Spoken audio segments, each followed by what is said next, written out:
Movie के शुरू में हम लूसियस नाम के एक रोमन आर्किटेक्ट को देख पाते हैं। कई दिनों से वो कुछ नई चीज इन्वेंट नहीं कर पा रहा था, इसलिए उसे पैसों की बहुत कमी हो रही थी। उसके आइडियाज सबको पुराने और बोरिंग लग रहे थे। फिर एक दिन लूसियस का फ्रेंड उसे एक पब्लिक बाथ हाउस में ले जाता है। नॉर्मली लोग यहाँ पर आकर चिल करते हैं, लेकिन लूसियस परेशान था, इसलिए वो पानी के अंदर जाके मेडिटेशन करने लगता है। तब बाथटब के दूसरे साइड पे उसे एक पानी का साइक्लोन दिखाई देता है। फिर चेक करने पर पानी के फ्लो के साथ वो बह जाता है। कुछ ही देर में वो एक पानी के सुरंग में पहुंचता है, जहां उसे सांस लेने में बहुत तकलीफ हो रही थी।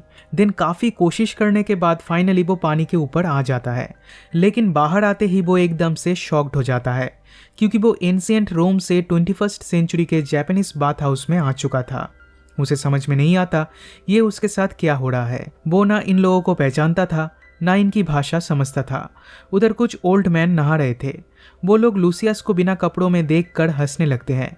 अब इस शौक से बाहर आके लूसियस नोटिस करता है ये दुनिया उसकी दुनिया से काफी ज्यादा एडवांस है। पानी का बकेट, नल और मैसेजिंग डिवाइस देखकर तो उसके होश उड़ जाते हैं। फिर गलती से लड़कियों के चेंज रूम के अंदर वो चला जाता है। उधर एक औरत एक लोहे का बॉक्स फेंक कर उसके सर पे मारती है। वहां पे एक कार्टून आर्टिस्ट भी मौजूद थी, उसका नाम है मैमी। लूसियस को देखकर उसे एक कार्टून कैरेक्टर के बारे में आइडिया आता है और इसलिए वो उसका स्केच बनाने लगती है। कुछ देर बाद उसे होश आने पर उसे फ्लेवर्ड मिल्क पीने के लिए दिया जाता है।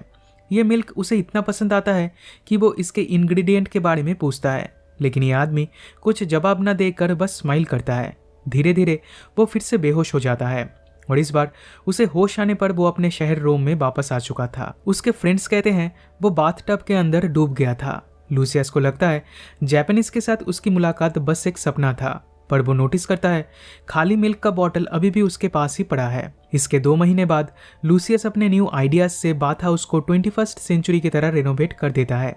सभी लोग उसकी बहुत तारीफ करते हैं और रातों रात वो मालामाल हो जाता है। अब यहाँ के लोग भी टेस्टी मिल्क और मसाज बूथ का मजा लेने लगते हैं। एक दिन बाथ हाउस में नहाते टाइम एक ओल्ड मैन कहते हैं वो अपना पर्सनल बाथरूम बनाना चाहते हैं। फिर लूसियस जब इस बाथरूम के डिज़ाइन के बारे में सोच रहा था, तब फिर से वो पानी के फ्लो के साथ 21st सेंचुरी में पहुंच जाता है। इस टाइम एक जापानीज ओल्ड मैन उससे कहते हैं मुझे नहला दो। लूसियस को कुछ समझ में नहीं आता, लेकिन वो उसकी बात मानकर उन्हें नहला देता है। तब वो हैंड शावर और शावर हेड जैसे कई नई चीज़ें पहली बार देखता है। इत्तेफाक से ये घर मैमी का था। वो लूसियस को फिर से अपने सामने पाई थी, इसलिए वो दौड़ के अपना स्केच बुक ले आती है, लेकिन तब तक लूसियस यहाँ से जा चुका था। इधर लूसियस रोम में पहुंचकर उस ओल्ड मैन के घर में बाथटब बना के काफ़ी पैसे कमा लेता है। अब वो अपनी वाइफ को एक अच्छी ज़िंदगी दे पाता, लेकिन उसकी वाइफ इससे खुश नहीं थी, क्योंकि वो माँ बनना चाहती थी। पर लूसियस हमेशा अपने काम में बिजी रहता था, इसलिए इन दोनों में लड़ाई होती है और उसकी वाइफ गुस्सा होकर घर से निकल जाती है। इसके कुछ दिनों बाद राजा उसे अपने महल में बुलाते हैं। उन्होंने लूसियस की बहुत तारीफ सुनी थी, इसलिए वो उसे अपने लिए एक पर्सनल बाथरूम बनाने का आदेश देते हैं। राजा कहते हैं ये बाथरूम इतना शानदार होना चाहिए जो पहले किसी ने ना देखा। लूसियस इस कंडीशन पे राजी हो जाता है और अलग अलग शहर में न्यू आइडियाज के लिए घूमने लगता है, लेकिन उसके दिमाग में एक भी आइडिया नहीं आता। वो बहुत ही शर्मिंदा फील करता है, क्योंकि उसके सारे आइडियाज 21st सेंचुरी के सस्ते कॉपी लग रहे थे। फिर अचानक से उसका पैर एक नाली में फंस जाता है और वो फिर से गायब हो जाता है। इधर 21st सेंचुरी में मैमी को एक बाथरूम सप्लाईज के दुकान में जॉब मिला था। गलती से उसका हाथ लगने से नल खुल जाता है और बाथटब पूरा भर जाता है। तभी लूसियस उस बाथटब से बाहर आता है और जोर जोर से सांस लेने लगता है। उसे देखकर दुकान का मैनेजर पुलिस को कॉल करने जाता है और इसी मौके का फायदा उठा के मैमी और लूसियस एक दूसरे से बात करते हैं, पर वो एक दूसरे की भाषा नहीं समझ पाते। फिर जब लूसियस उसे एक सिल्वर कॉइन देकर पूरी दुकान दिखाने के लिए कहता है, तब मैमी समझ जाती है। लाइफ में पहली बार लूसियस ने इतना सुंदर टॉयलेट देखा था। प्रिंटेड टॉयलेट पेपर देखकर तो उसके होश ही उड़ गए, लेकिन उसे सबसे ज़्यादा पसंद आया था जेट स्प्रे। इसे यूज़ करके उसे एक अलग ही सेटिस्फैक्शन मिलती है। इन सब आइडियाज़ को कॉपी करके रोम पहुंचकर उसने राजा के लिए इस ज़माने का सबसे आलीशान बाथरूम बनाया। इधर 24 घंटे पानी आता था। फिर एक बाथटब था जिसमें गुलाम फूंक मार के बबल बनाते थे। डेकोरेशन के लिए एक फिश बाउल रखा था और परफ्यूम्ड कैंडल्स भी लगाए थे। राजा खुश होकर उसे एक महंगी चेन गिफ्ट करते हैं। लूसियस फौरन अपने घर के लिए निकल पड़ता है, लेकिन घर पहुंच के देखता है उसकी वाइफ के साथ उसके बेस्ट फ्रेंड का चक्कर चल रहा है। इधर 21st सेंचुरी में मैमी रोम के इतिहास के बारे में पढ़ने लगती है। वो जानना चाहती है क्या लूसियस सच में पास्ट से यहाँ पे आया है। वो नोटिस करती है लूसियस ने उसे जो सिल्वर कॉइन दिया था वो 2000 साल पुरानी है। दूसरी तरफ रोम में लूसियस बहुत ही अपसेट था क्योंकि उसकी वाइफ उसके बेस्ट फ्रेंड के साथ भाग गई थी। इसके कुछ दिनों बाद राजा फिर से उसे बुलाते हैं। कुछ दिनों पहले राजा के बेटे की मौत हो गई थी और अब राजा को लगता है उनका बेटा फिर से एक क्रोकोडाइल के रूप में जन्म लिया है। तो राजा चाहते हैं लूसियस एक ऐसा तालाब बनाए जिसमें ये क्रोकोडाइल आराम से रह सके। अब लूसियस मुसीबत में है क्योंकि अगर उसके कारण ये क्रोकोडाइल मारा गया तो राजा उसे भी मार देंगे। तो पानी का कंडीशन चेक करने के लिए वो राजा के बाथटब में उतरता है। तब पानी का फ्लो उसे फिर से 21st सेंचुरी में ले जाता है। जब उसे होश आता है तब वो एक क्रोकोडाइल के साथ एक पिंजरे में बंद था। दरअसल वो एक जू में पहुंच गया था और जिधर लूसियस होता है उधर मैमी भी आ जाती है। वो उधर एक लड़के के साथ डेट पे आई थी पर वो इस लड़के को बिल्कुल भी पसंद नहीं कर रही थी। फिर लूसियस को देखते ही वो दौड़ के उसके पास जाती है और उसे पिंजरे से निकालती है। फिर उसे पूरा जू घुमाती है। क्रोकोडाइल को किस तरह से रखा जाता है, कैसे उसका केयर किया जाता है, लूसियस सब कुछ अच्छे से नोटिस करता है। देन मैमी उसे तीर चलाने बोलती है क्योंकि वो चेक करना चाहती है लूसियस सच में रोम से आया है या फिर कहीं और जगह से। लूसियस बहुत ही इजीली सही से सारे निशाने लगाता है। कुछ देर बाद जब वो गर्म पानी के तालाब में बैठा था तब पानी का फ्लो उसे फिर से रोम में ले जाता है। इसके कुछ ही दिनों में लूसियस राजा के क्रोकोडाइल के लिए एक तालाब बना देता है। राजा ये देखकर बहुत खुश होते हैं और लूसियस को अपने फैमिली का एक मेंबर मानने लगते हैं।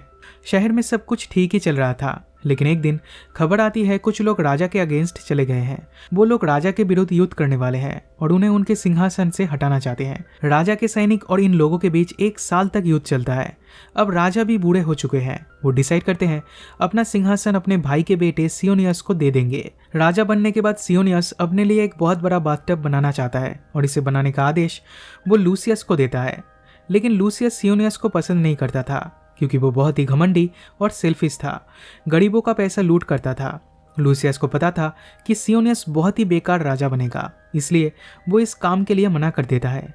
तब सियोनियस उसे धमकी देते हुए कहता है वो उसे फांसी में लटका देगा, पर तब भी लूसियस राजी नहीं होता। वो और एक आर्किटेक्ट के पास जाकर ये जॉब ऑफर करता है लेकिन लूसियस फेमस होने के बाद बाकी आर्किटेक्ट को काम नहीं मिलता था। इस गुस्से में ये आर्किटेक्ट लूसियस के ऊपर हमला कर देता है, फिर उसे कुएं में धकेल देता है। होश आने पर वो देखता है वो फिर से जापानीज के साथ है। उसे चोट लगी थी और ये सारे लोग उसका ट्रीटमेंट कर रहे थे।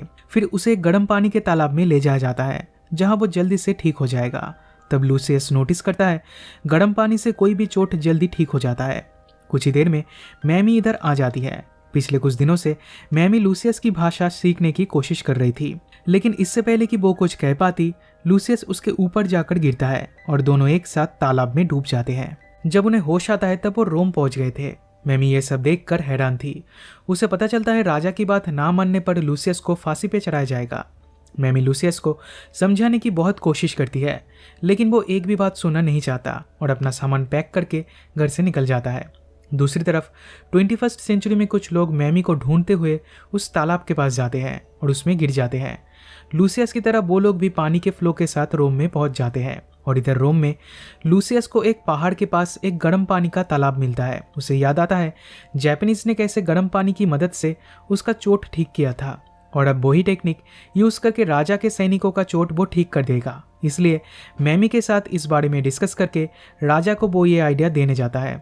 लूसियस कहता है ये आइडिया एंटोनियस ने दिया है। एंटोनियस भी राजा बनने के लायक था और सियोनियस के एकदम ऑपोजिट था, इसलिए लूसियस चाहता था राजा के नज़रों में एंटोनियस अच्छा बन जाए।